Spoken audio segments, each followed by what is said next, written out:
Sejam bem-vindos ao nosso programa Papo Saudável, particularmente um programa muito especial, porque está passando no Dia das Mães. E nada mais justo do que convidarmos uma gestante para falar para vocês.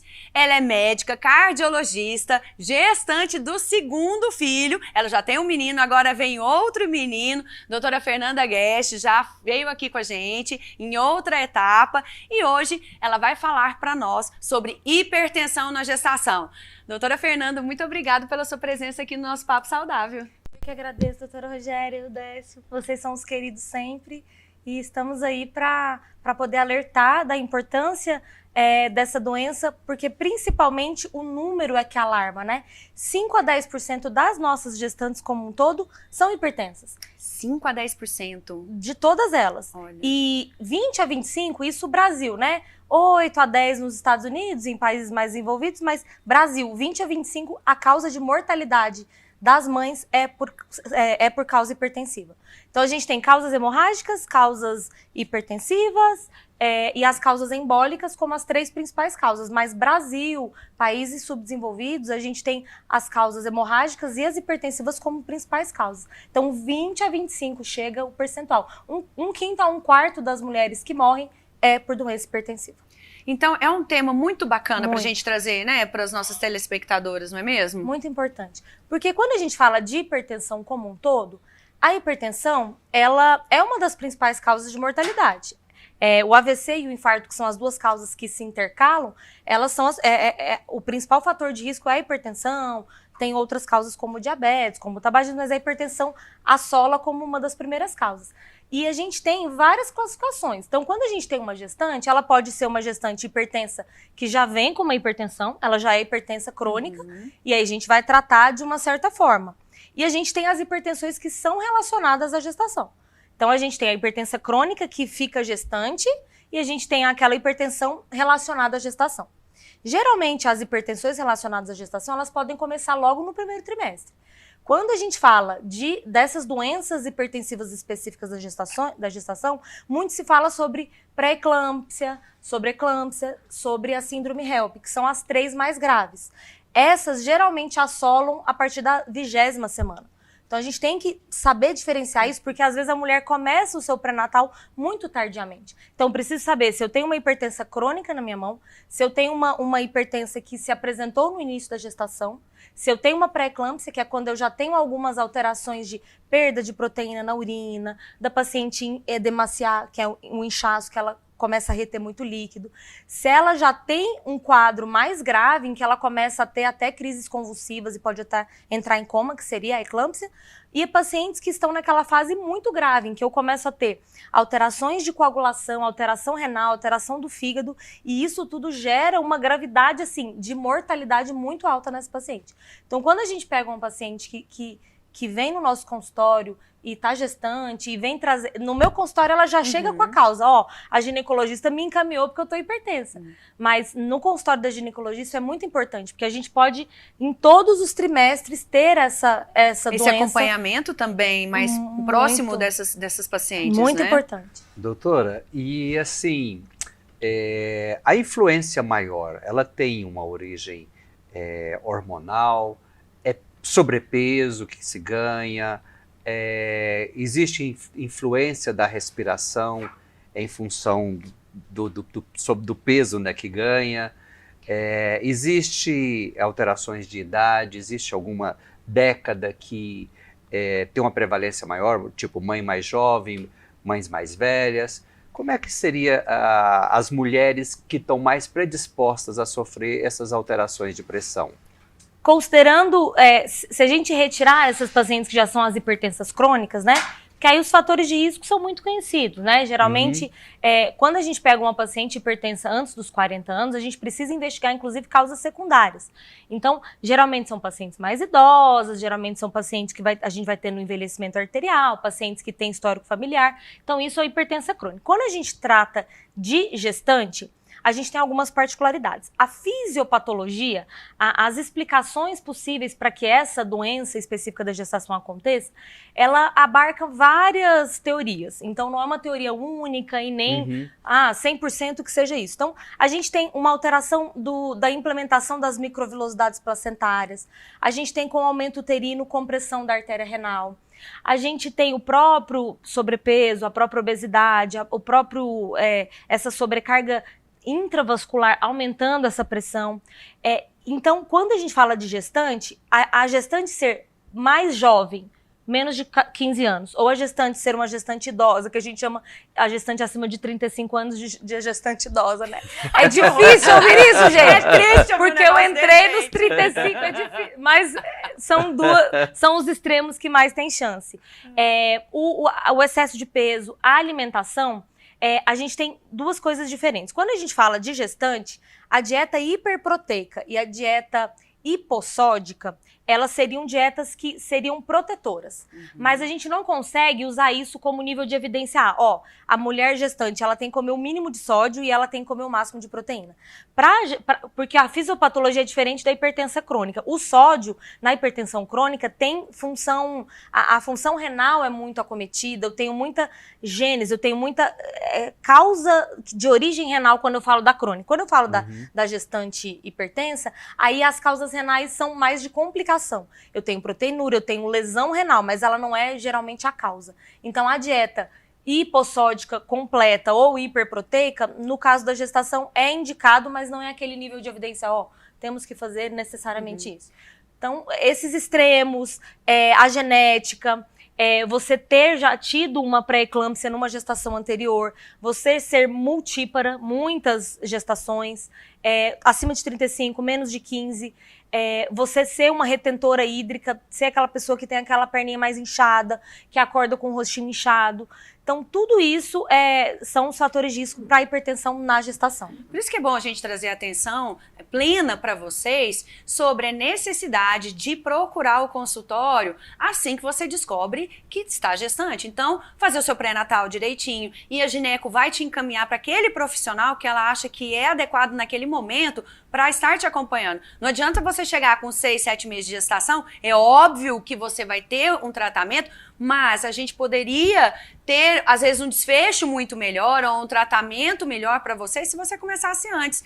Você sabe que, assim, na minha segunda gestação do Lucas, ele simplesmente ficou deitado em cima da minha artéria renal, eu fiquei com hidronefrose. Hidronefrose é um aumento do rim, e eu fiquei hipertensa pós o parto. É uma das causas. Exatamente. Então, assim, eu fiquei quase um ano tomando remédio para pressão, entendeu? Justamente por causa disso. E assim... E não tem como a gente saber, né? Agora eu sei que é porque eu era uma gestante idosa, mas eu preferia ficar com antes, que foi uma causa indeterminada. Ele deitou em cima da artéria renal e pronto. O motivo da causa não... me ofendeu muito hoje. me ofende até hoje. Mas fazer o quê? Mas você sabe que mulheres do passado realmente... entre aspas, né? Elas eram as idosas, envelheciam, né? mais cedo, Sim. né? Mas olha aí, 2 meninas. Não, por favor, gente. Né? A gente tem que mudar esse termo, Temos né? que mudar esse termo. A gente pode colocar até condição especial, mas idosa Não, né? não.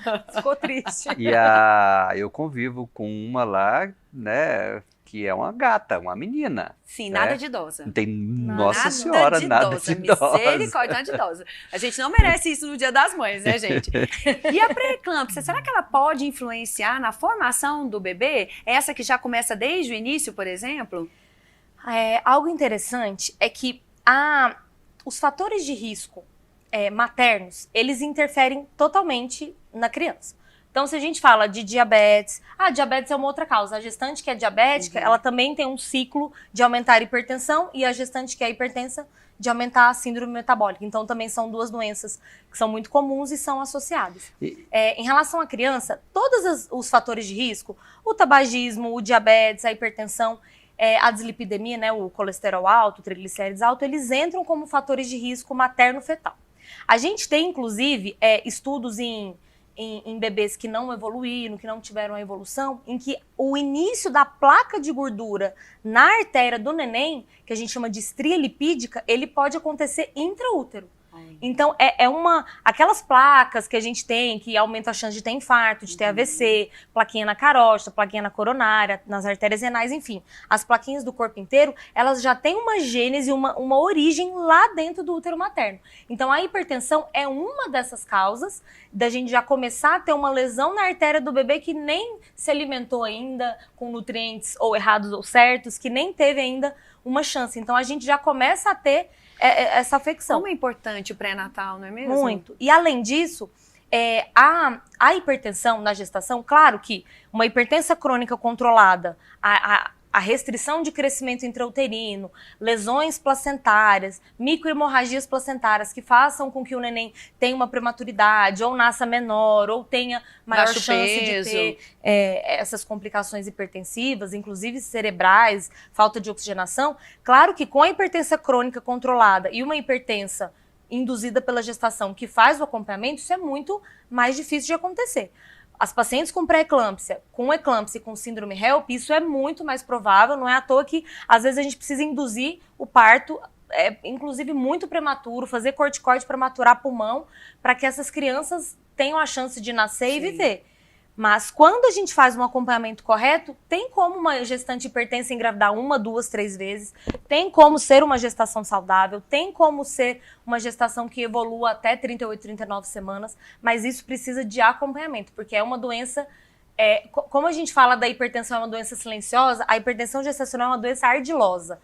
Ela pode evoluir super bem e ela pode evoluir depois das 20 semanas super mal. Então a gestação não precisa ser uma contraindicação absoluta para Não uma é mulher absoluta. hipertensa. Né? Então, assim, por exemplo, às vezes você procura e fala assim, não, você não pode nunca mais ter outra gestação. Não, com cuidados, com controle, aí você pode, com acompanhamento certo, você consegue, né, ter outras gestações. Impressionante como não é só a vontade de querer ser mãe, né? Ser mãe, das complicações Deveria ser, né? começam bem na gestação, né? E segue uma vida inteira. Esse padecer no paraíso, pelo que eu estou percebendo aqui, ele é muito maior do que se imagina, né? Tem só o padecer, o paraíso a gente espera, né? Mas assim, Tenta dia a dia conseguir, né? uma das questões que a gente via falar, eu sempre acompanhei algumas gestantes, essa diabetes gestacional. A diabetes gestacional, ela também contribui para a hipertensão, ou é o contrário, ou são duas coisas totalmente independentes, doutora? As duas doenças, o diabetes gestacional, ele também tem os seus fatores de risco para que a mulher tenha mais chance de ter. Uhum. E, inclusive, o diabetes gestacional aumenta a chance da criança ser obesa, da criança ter diabetes também. E um fator interessante, que já é fora da gestação. Crianças que até 2 anos de idade consomem açúcar, aumentam a chance de serem diabéticas e serem obesas. Então, a coisa, ela vai muito além do que especificamente aqueles valores, aqueles detalhezinhos. A coisa é quando a criança nasce, quando a criança cresce, quando a criança evolui. A introdução alimentar da criança é importantíssima no quesito diabetes e hipertensão. Porque se ela já tem um histórico familiar, se ela já tem uma mãe que foi diabética e hipertensa e é obesa e tem outros fatores de risco, é uma criança que precisa ter o controle alimentar, depois que ela começa a introdução alimentar, de uma forma muito mais veemente. Então, assim, o diabetes gestacional e a hipertensão gestacional têm alguns fatores de risco em comum. A gestante mais idosa, a gestante que já era diabética, a gestante que é obesa, que não faz um exercício físico, que é sedentária. Então, esse ponto da atividade física não é contraindicação gestante fazer atividade física.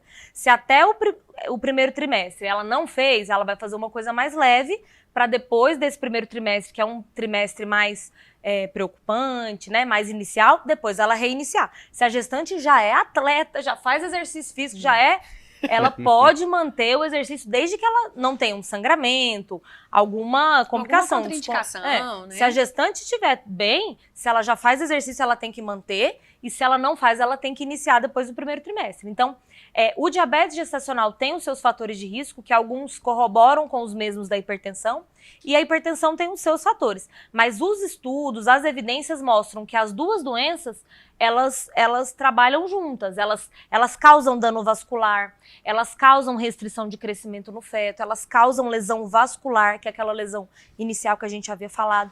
Então, sim, as duas doenças, elas não causam a outra doença, o diabetes não vai causar a hipertensão e a hipertensão não vai causar o diabetes. Mas elas são doenças que andam juntas, lado a lado, como parceiras, e a gente tem que combater as duas e as 3, e as 4, e as 5, de acordo. A paciente lúpica tem mais chance de ter complicação tromboembólica. Então, se ela for hipertensa, a hipertensão dela tende a ser mais grave.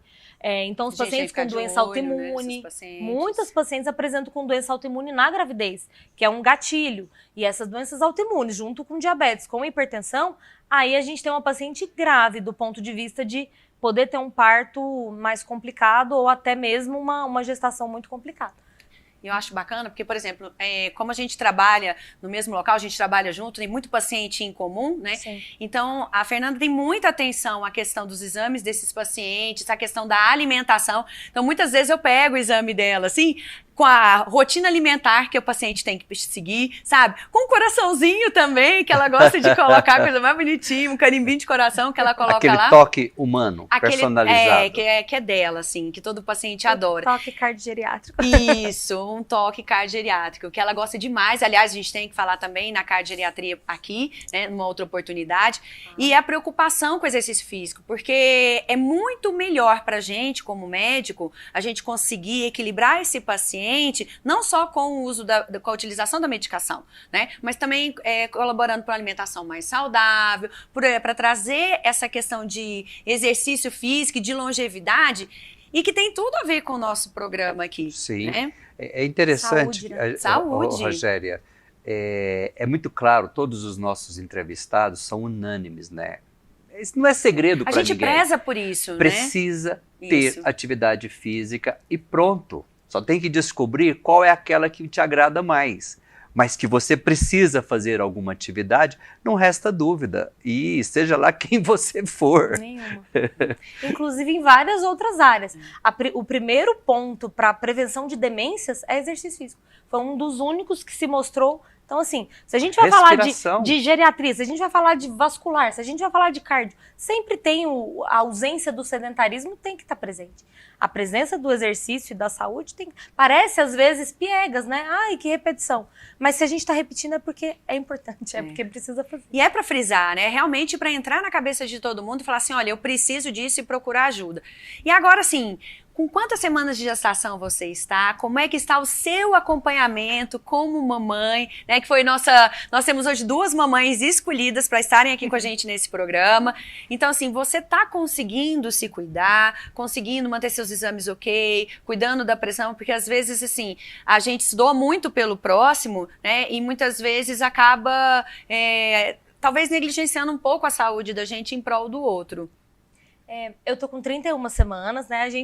As pessoas, vamos falar em semanas, vamos falar em meses. Eu tô entrando quase no 8º mês. Na verdade, a gente tem um neném com quase 10 meses, né? Porque é isso que cria uma confusão. Quando a gente faz 36 semanas, é quando a gente entra no 9º mês. Então, quando faz 39, 40, tá terminando o 9º mês, entrando no 10º.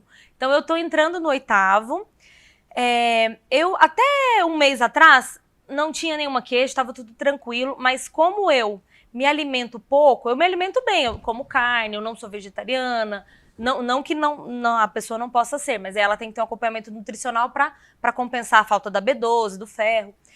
Minha alimentação é normal, eu faço uma alimentação saudável, mas o Gabrielzinho está consumindo bastante e aí eu entrei com um quadro de anemia. Tô tendo que tomar noripurum venoso, né, que é o nosso ferro venoso mais potente, que forma a hemoglobina, que é a molécula que leva o oxigênio. Tô um pouquinho mais cansada, o abdômen ele já começa a comprimir o nosso diafragma e a respiração diminui. Então, por isso que a gente não pode engordar muito, porque a barriguinha já vai aumentar. Aquele detalhe da compressão renal, que é um dos fatores de risco para hipertensão, é porque o neném faz a compressão dos órgãos internos. Então, ele vai se adaptando para ele poder crescer. E a gente também tem que se adaptar. Então, é um dos fatores de risco, mas a minha pressão sempre baixa, inclusive eu tô tendo umas tonturas. Então a hidratação, vamos falar da hipotensa, da gestante hipotensa como eu. Não sou hipertensa, mas estou tendo queda. Então a gente precisa hidratar bastante, tomar bastante água de coco, se alimentar bem, fazer o exercício físico, manter a panturrilha boa para parte vascular circular e a gente não ter essa hipotensão, usar a meia elástica de média compressão, tentar evitar locais muito abafados, muito quentes. Então os extremos têm que ser cuidados, porque não adianta nada eu ser saudável, mas eu desmaiar no meu emprego, no meu trabalho, na rua, bater a cabeça.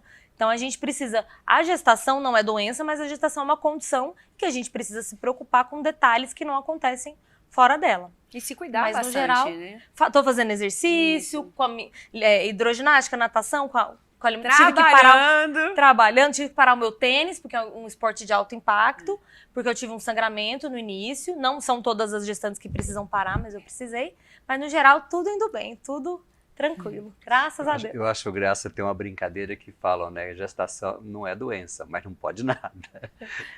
Tem as limitações. Tem uma série de limitações, mas tem que ser cuidado mais ou menos como se fosse doente. E nesse período da pandemia, você acha que esse cuidado da gestante, ele diminuiu? Porque, igual você falou, os fatores de risco são muito importantes, o índice de gestantes que chega à hipertensão também é muito alto e a gente deve se preocupar. Mas nós passamos aí um período muito difícil, que as pessoas, né, estavam com muito medo de ir ao consultório. O que você achou dessa fase? Olha, considerando o meu N, né, as pacientes que chegam até mim, eu notei um aumento vertiginoso de pacientes hipertensas gestantes vindo ao meu consultório. Então, eu tinha já um fluxo, não é o meu foco de paciente, eu sou cardiogeriatra, mas eu atendo criança, né, todos os tipos, mas eu notei que gestantes engordaram, gestantes mais velhas, que é um fator de risco, né, infelizmente. Acima dos 35? Não são idosas. 35 mais. Gestantes que engravidaram na pandemia, mas tinham parado de fazer exercício físico. Então, eu acredito que todos esses fatores... Uma alimentação muito ruim nesse período, ruim, né? Muito embutido, pedir, né? iFood, isso. De fazer as solicitações mais facilmente, de não fazer exercício, de ter engordado, de ter... vou decidir ficar grávida porque tô sem fazer nada. Eu ouvi isso de umas pacientes. Tô na pandemia, né? Vou engravidar porque eu tô na pandemia. Um separaram e o outro juntaram e fizeram filho. Exatamente. Tipo isso. Então, no todo, aumentou o número de gestantes hipertensas, porque os fatores de risco aumentaram. Da mesma forma que as doenças cardiovasculares foram negligenciadas, as doenças vasculares foram negligenciadas, os pacientes diabéticos também deixaram de ir. Não dá para culpabilizar o paciente, mas aconteceu essa situação. As gestantes hipertensas aumentaram em número, sim, por conta desses fatores de risco que também aumentaram.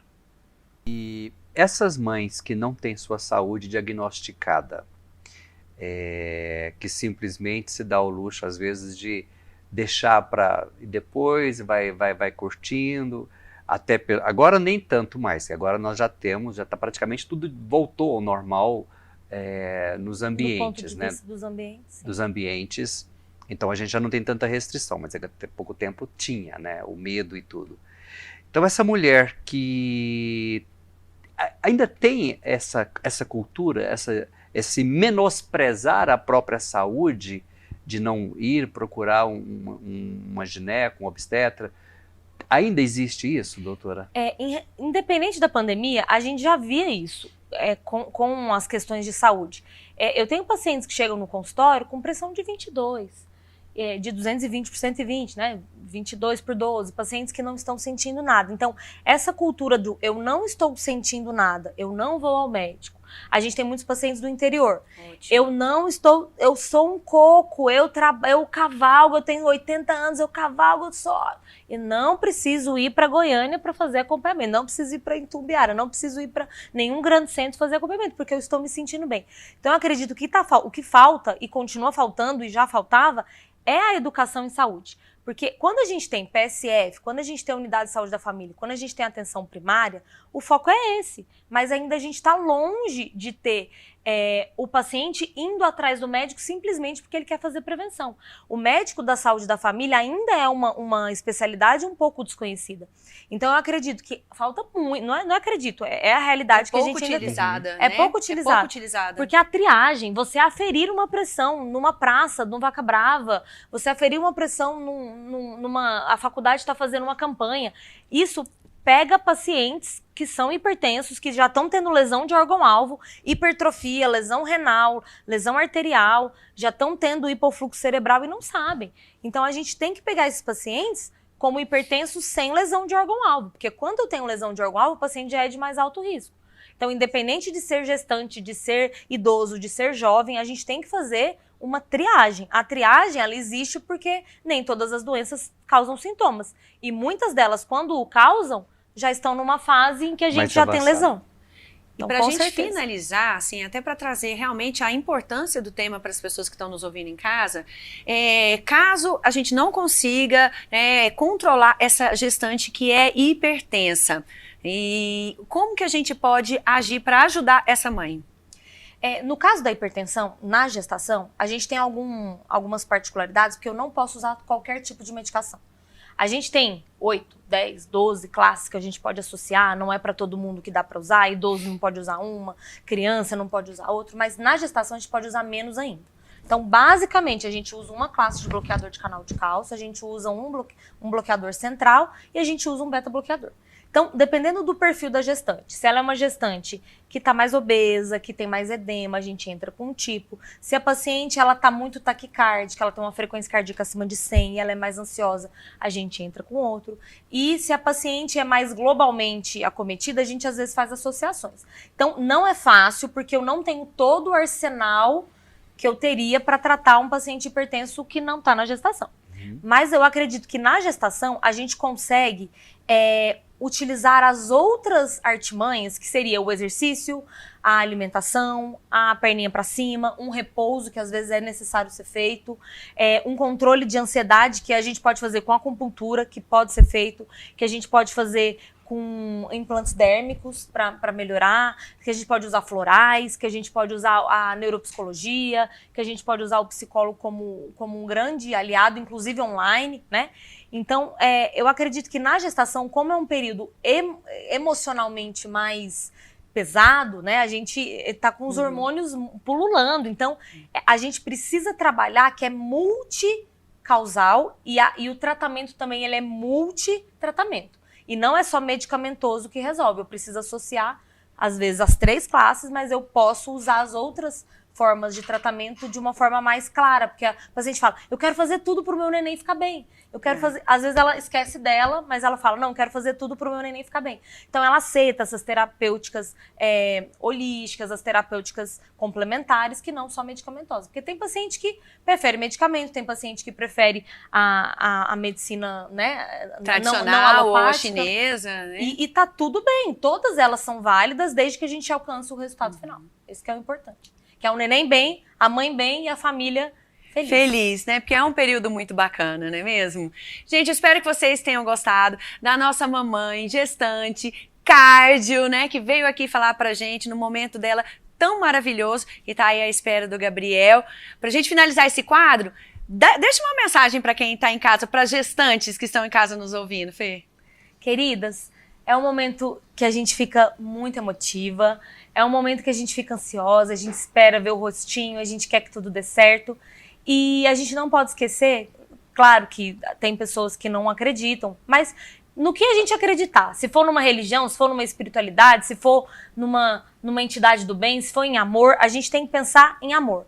Tudo o que for acontecer, desde que a gente faça com amor, com propriedade, com a cabeça no lugar, fazendo os acompanhamentos. Eu sou médica, quando eu tô lá no consultório eu não sou médica, eu sou a Fernanda, mãe do Gabrielzinho que vai nascer.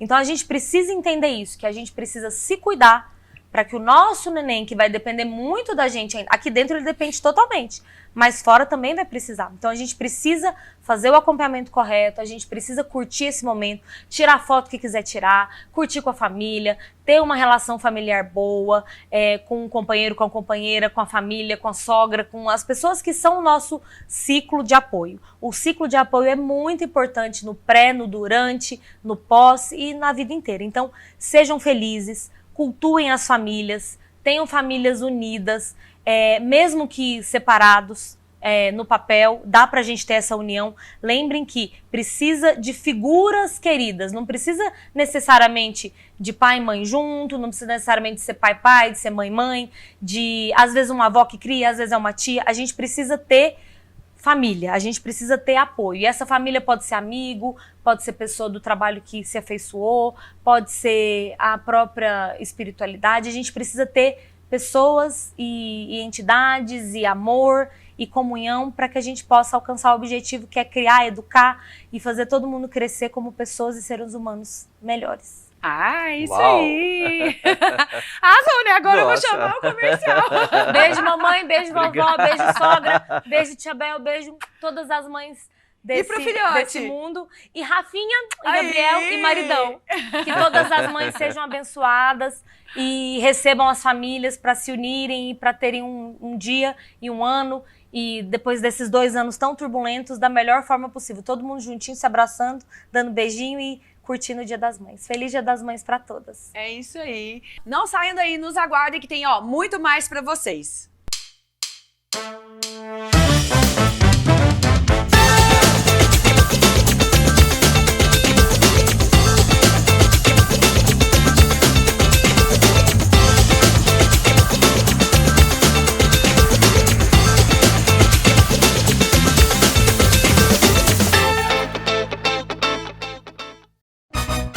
Arroz com salsa? Arroz cristal, feijão cristal. Arroz cristal, feijão cristal. Arroz com feijão, feijão com arroz. Arroz cristal, feijão cristal. Arroz cristal, feijão cristal. Não é que dá certo? Arroz cristal, feijão cristal. Arroz cristal, feijão cristal. Arroz e feijão cristal. Pureza em forma de grãos.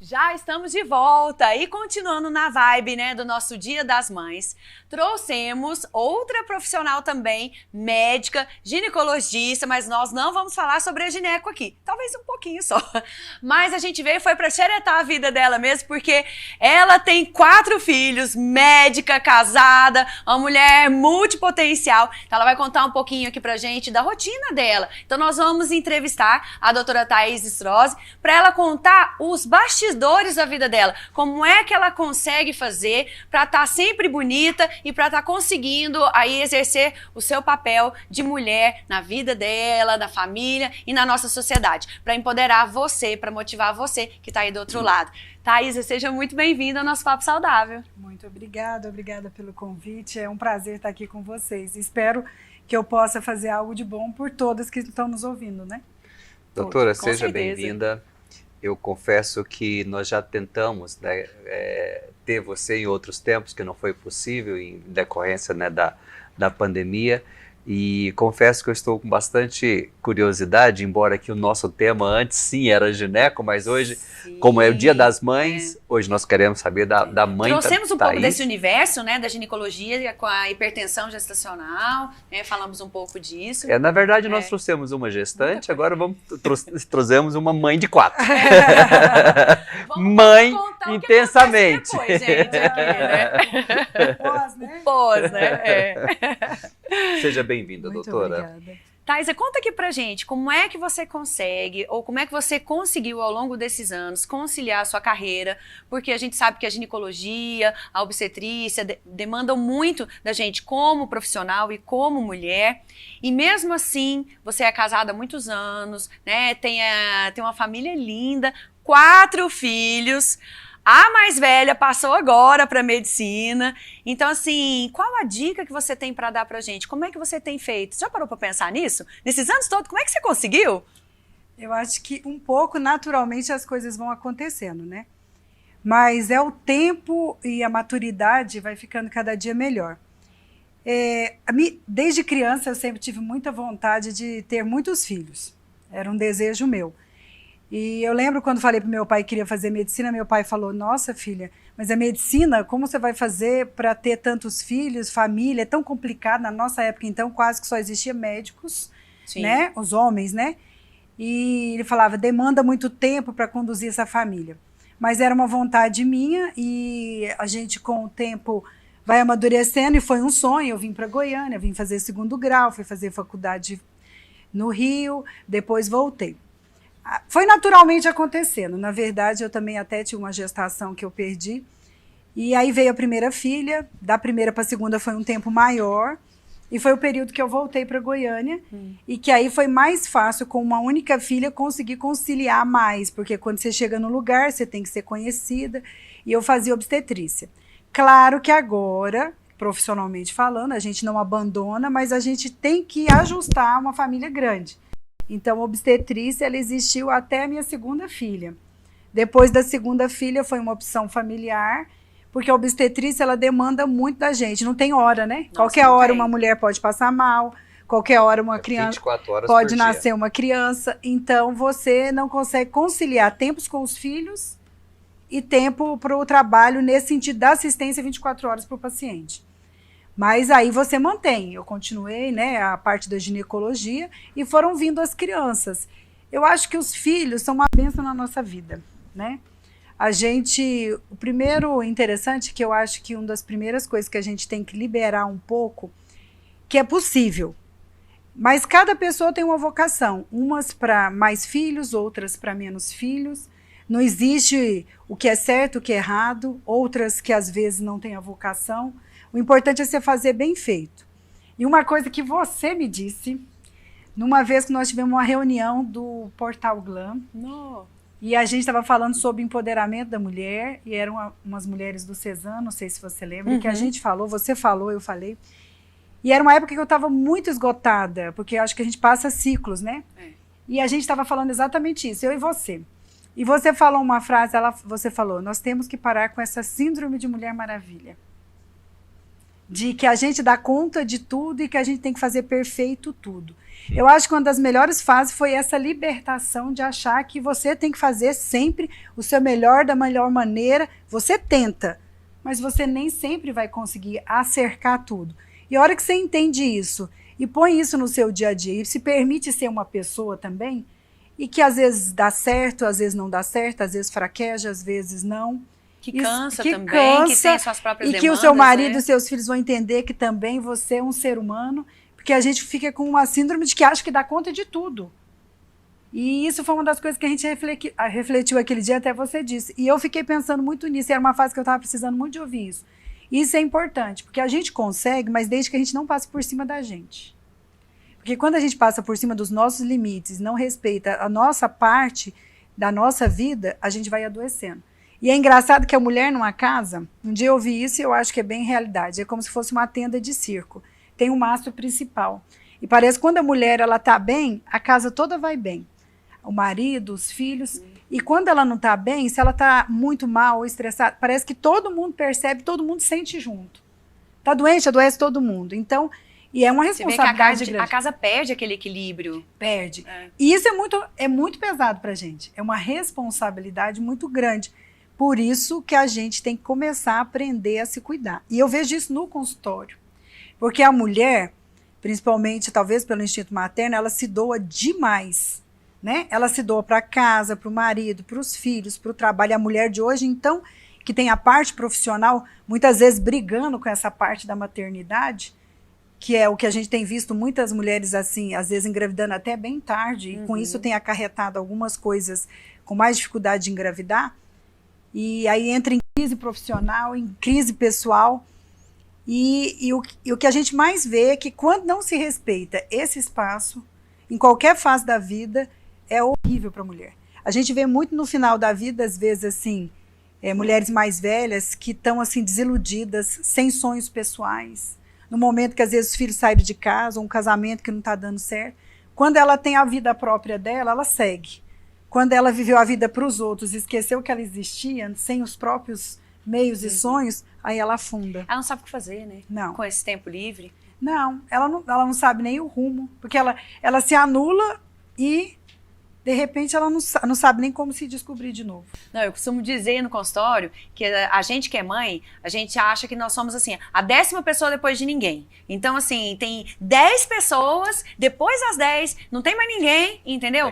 Aí pode sobrar um tempinho pra gente. A gente tem que mudar essa realidade da mulher, que vem de uma bagagem já, né, da sua bisavó, da sua avó, da sua mãe, porque eram gerações diferentes, né? A das nossas mães, a questão da Mulher Maravilha, do empoderamento, do pode tudo, da liberação sexual, porque veio o anticoncepcional e a gente poderia ter relação sexual e sem engravidar. Então isso trouxe um empoderamento muito grande para a mulher. Mas e a nossa geração? Elas já tinham conquistado isso tudo pra gente, né? Então o que faltava a gente conquistar?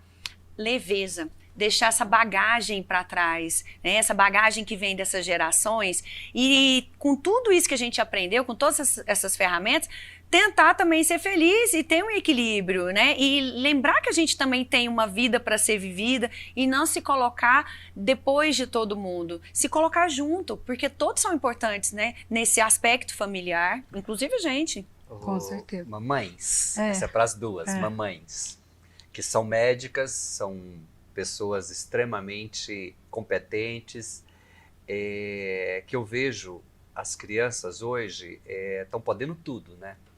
Estão podendo tudo, está faltando um pouco, acho que da mãe e do pai que põe limites, né?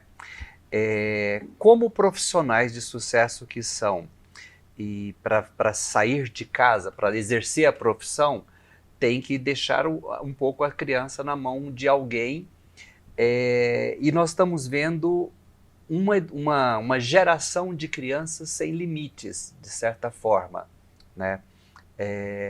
Qual é a dica de vocês, como mães, para as mães que estão em casa, né, que estão ali com as suas crianças, exatamente de assistir o problema perto de mim, né? Eu tenho muito que agradecer, eu tenho uma mãe maravilhosa para os meus filhos.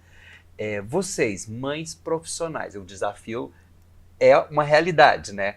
Você passou majestosamente bem, porque 4 filhos e uma profissional como o que vocês podem falar para as mães que estão nos assistindo com relação aos seus filhos, hoje que é o Dia das Mães?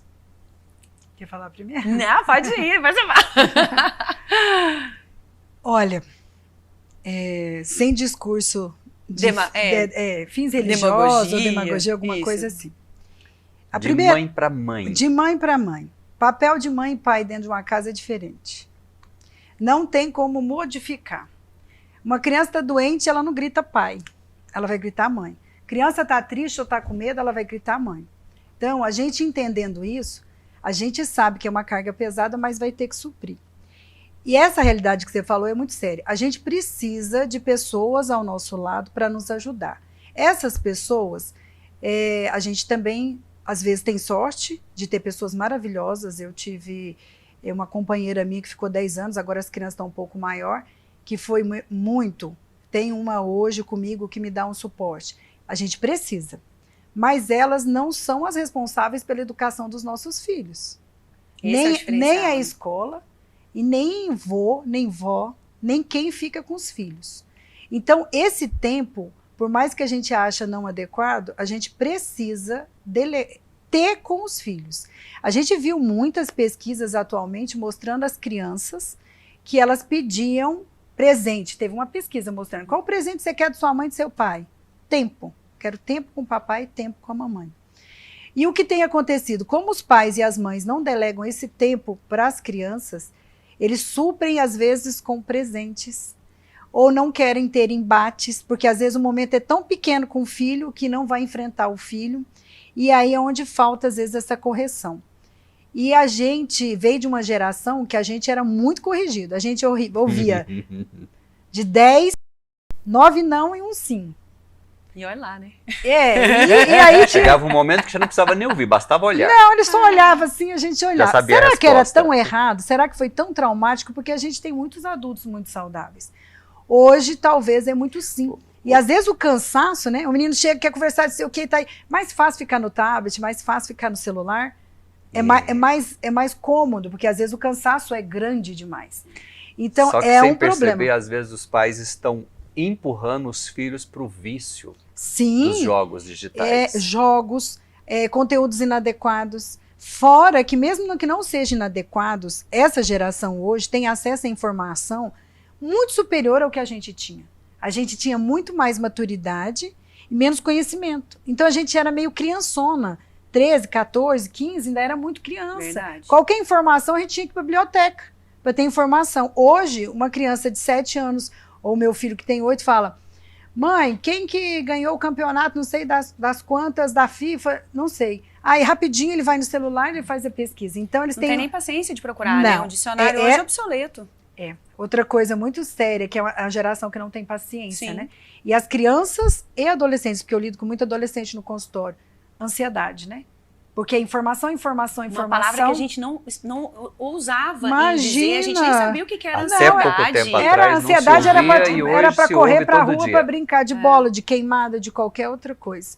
Né? Numa coisa que você estava estressado, você ia conversar. Hoje é informação e comparação. Eles vivem no meio das redes sociais com grandes comparações. E às vezes, na hora que precisa do pai vigiar, da mãe vigiar, tá só trabalhando. Não dá para culpar, porque cada um tem uma realidade. Mas mesmo aquela mãe que trabalha muito, ou o pai que trabalha muito, se quiser, ele consegue. Eu concordo com você. Sabe por quê, Odécio? Eu vejo isso muito no consultório. Uma vez uma paciente falou isso para mim e isso me fez pensar. Eu estava fazendo aplicação nela e uma mãe que fica em casa com os filhos, entendeu? Eu sou uma mãe que trabalha fora. E ela falou para mim assim, mas você não deve saber o que é isso, né? Porque você não tem tempo de cuidar dos seus filhos, porque você trabalha fora. Então, assim, por que ela é melhor mãe do que eu? Porque eu trabalho fora e ela fica em casa.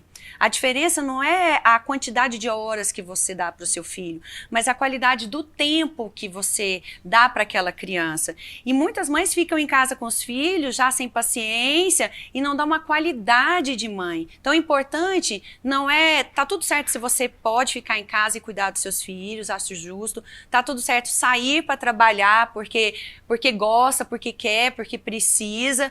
Mas a qualidade do tempo é que faz toda a diferença. E como eu fui criada por uma mãe que trabalhava muito fora, e se você me perguntar se em algum momento eu senti falta da minha mãe, ou se eu queria um tempo maior com a minha mãe, eu não tive isso, nem com a minha mãe, nem com meu pai. Por quê? Porque independente dela trabalhar muito, a qualidade de tempo que ela dava pra gente, de doação, esse era, assim, ímpar. Então, eu cresci sem essa preocupação.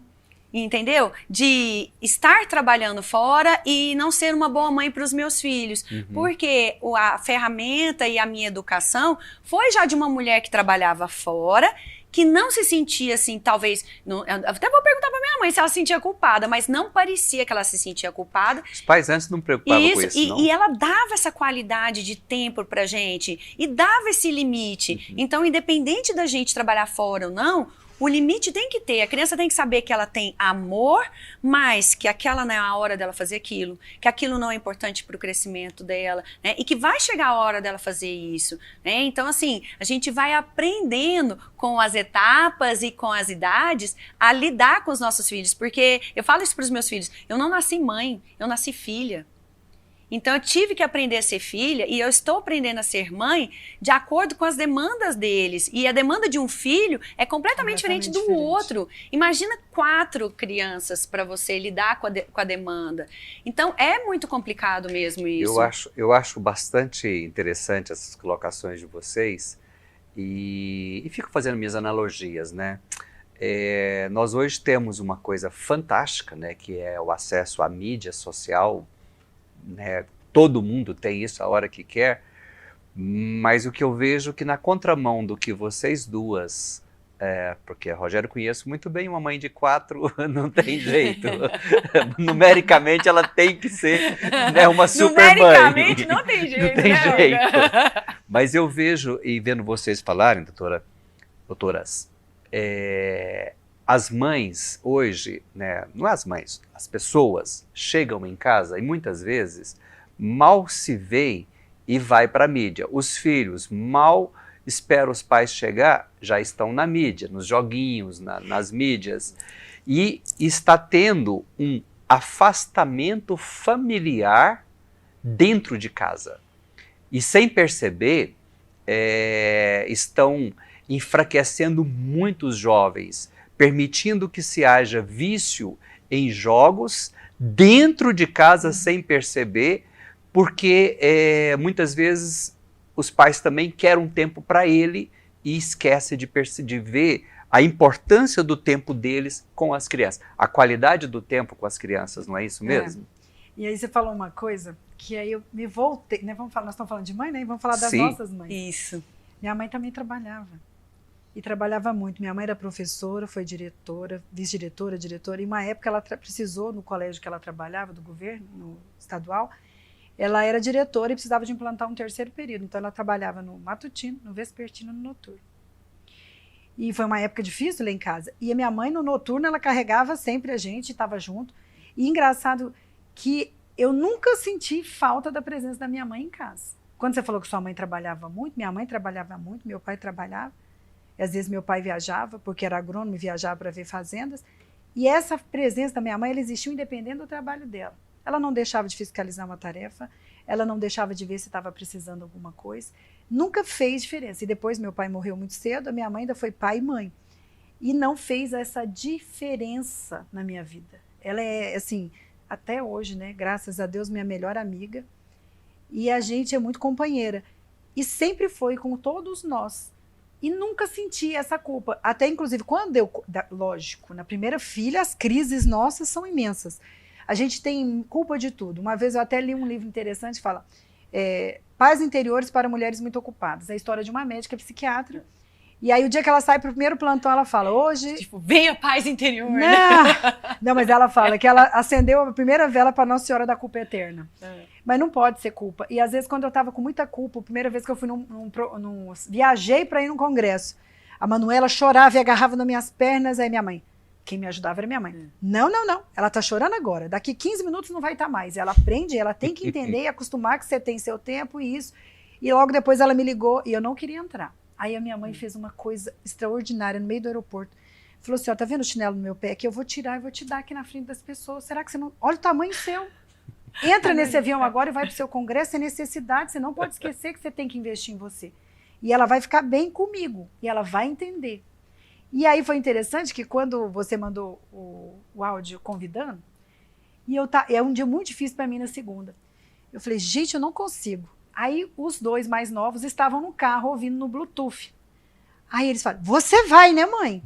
Porque é muito legal esse convite seu, muito lindo. Quer dizer, eles ficaram com orgulho. Isso é então, muito a minha mãe lindo. sempre falou nisso. Se você souber ter essa divisão, eles não vão ter raiva do seu trabalho.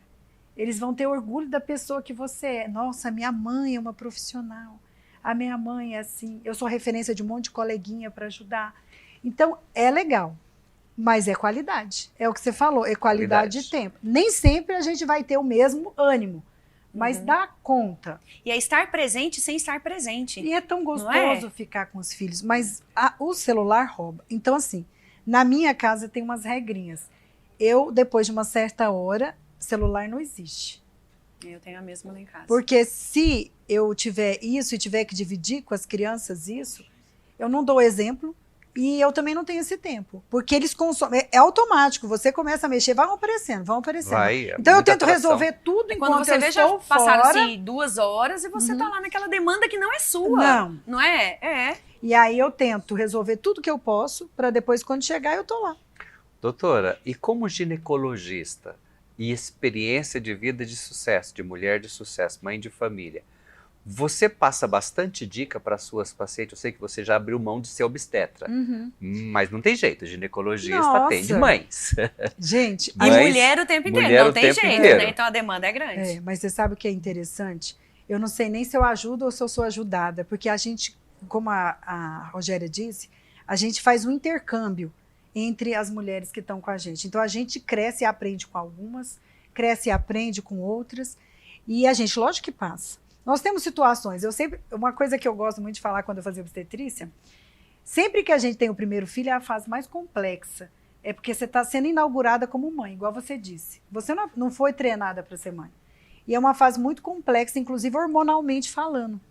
E é um momento onde o casal era um para o outro, e veio um ser novo na casa, que deveria ser só para agregar, e de repente ele vira o centro das atenções. É onde as crises maiores de casamento geralmente são depois do primeiro filho. É ajustar essa casa para a presença de uma pessoa maravilhosa, mas que é um intruso, uma pessoa que não existia. E a gente fica leoa. Depois, com os outros filhos, a gente é mais leve. Parece que o segundo filho você curte mais, sofre menos. Mas com a primeira, você tem medo de tudo, você acha que não vai dar conta. É uma vontade de acertar, não é? Essa Mas vontade de acertar é que atrapalha. Fácil. É um amor que você experimenta que chega dói. Né? E que você tem medo. Você vai dar certo, não vai dar certo? Será que eu vou dar conta, não vou dar conta? Mas naturalmente vai acontecendo.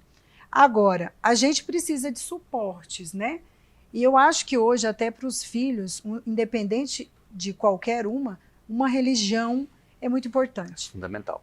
Até em congresso médico nosso, que a gente estava falando de iniciação sexual precoce na adolescente, aí estavam lá todos os fatores que retardariam a iniciação sexual precoce, ou que teriam uma iniciação com mais orientação. Maturidade, orientação. Isso. A religião entrou. Entrou como orientação médica. Engraçado, né? Num congresso médico a gente falando. Primeiro, o que foi? Presença dos pais. Segundo lugar, religião.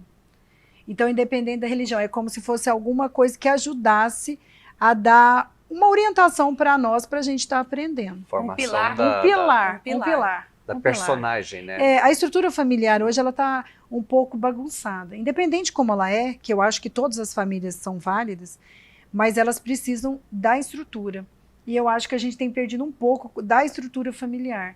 E essa estrutura desfacelada ajuda mais ainda a ter essa geração que está mais sensível, que enfrenta mais, que não aceita o não. Que não sabe lidar com os limites, que não tem paciência, né, de esperar as coisas acontecerem. E tudo é um processo, né? Para a gente nascer, são aí 9 meses para a gente nascer, né? Então teve todo um processo, né? Então tudo que a gente vai fazer na vida tem que esperar esse processo. E muitas vezes eles desistem dos próprios sonhos, porque falam assim, não, isso é difícil demais, então não vou fazer. Você sabe que hoje, você falando isso, eu acho que é o maior desafio. Porque a gente veio de uma geração que para fazer uma roupa você escolhia tecido, você ia para costureira, você via o modelo numa revista. Ia fazer prova.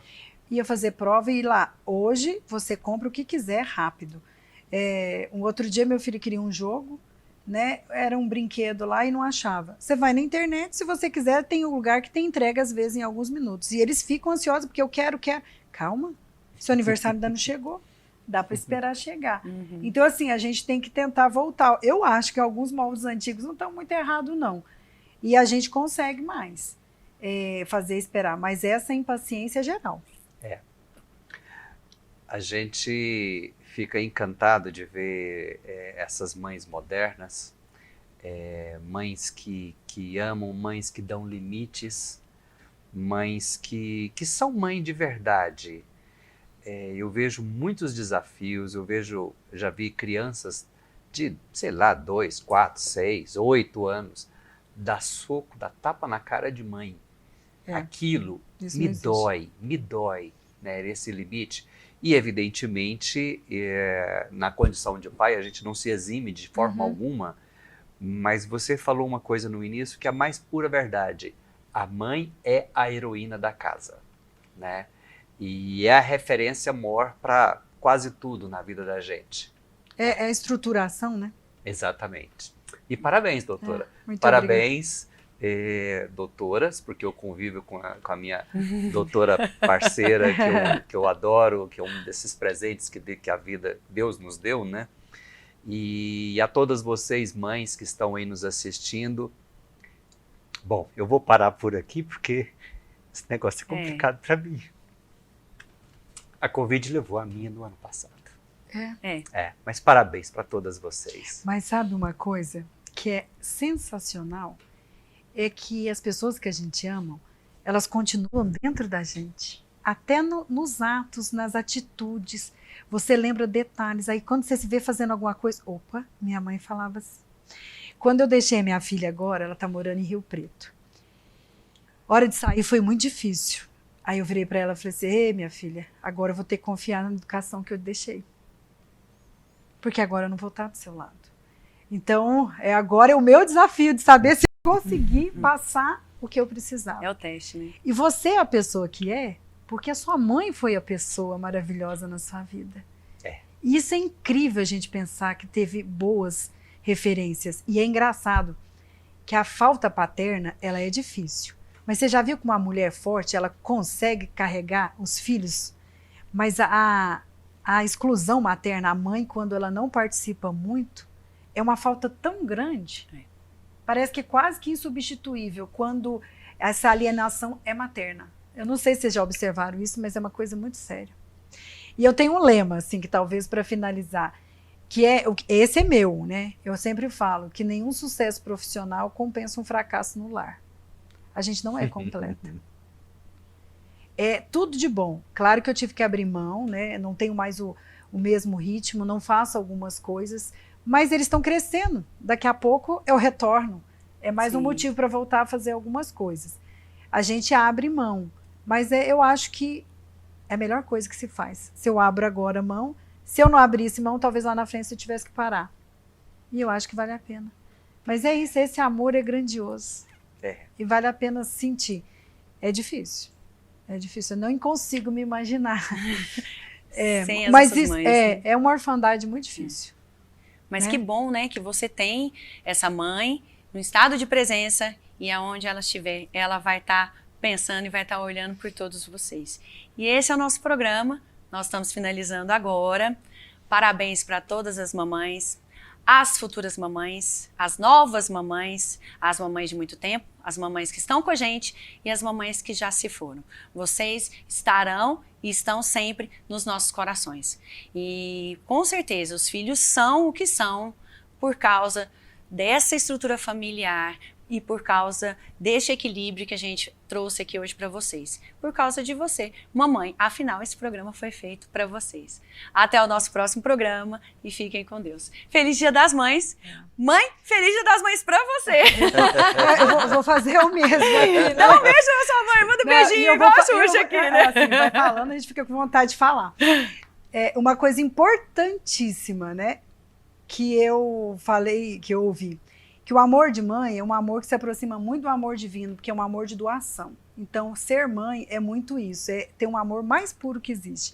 Feliz Dia das Mães a todas e que Deus ilumine, dê muita sabedoria. Eu acho que é importantíssima a sabedoria para a gente conduzir. E para minha mãe também, mamãe, Feliz Dia das Mães. Ah, isso aí! Arrasou! Tchau, gente! Até o nosso próximo programa! Até mais!